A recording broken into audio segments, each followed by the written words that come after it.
Hi, 647. I wanted to talk about how I grade discussions and how you can see feedback. So here I am in a student view, and I'll go over to grades and click on grades. And you can see our test student is very naughty and has several missing assignments. But you can see that one of the assignments is graded.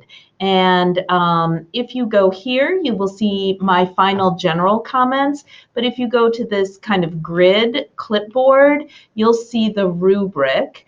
And if you lost points anywhere on the rubric, there will be an explanation. I don't think I've ever, in my 2 years here, taken off points on a rubric without making a comment below. But what I am realizing looking at this student view is how small the comment is. So it really could be that people didn't realize that I would not take off points without leaving a comment. So I wanted to point this out. That notice this student lost points in this section. So the comment or the why is right here.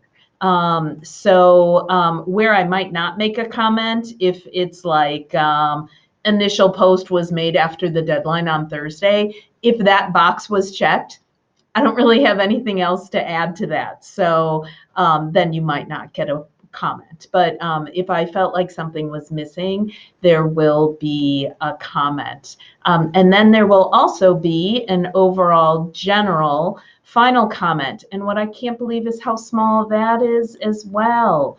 But it is here. I don't think I've ever returned an assignment without a general comment, even if it's just a great job, although I try to be more specific than that. Definitely please look for comments. They will hopefully be geared towards, a pat on the back or helping you develop your work. So that said, on this assignment, people lost points mostly here in ideas and critical thinking in this first discussion because one major piece was missing, and that was you needed to reference the textbook and the competencies.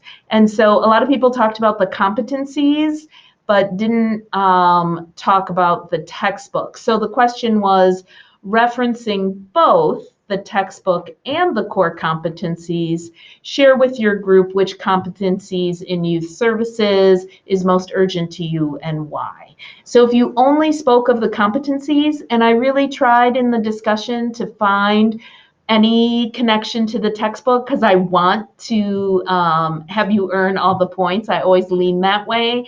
But if I didn't see it, then I did take off points.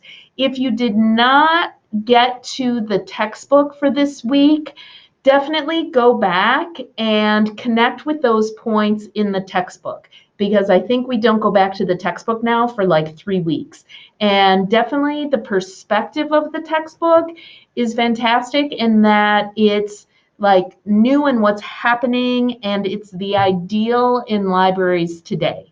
So when you're doing programming in libraries, are you always going to be reaching the most marginalized people in your communities and always co-working with the local university?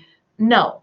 But let's look at these kind of penultimate or ultimate programs and programming and see what we can take from them, knowing that passive programming, where you put out a box of Legos, has value too. So definitely I want you to be familiar with the perspective from our textbook. I think it's really forward thinking and relevant. I also liked how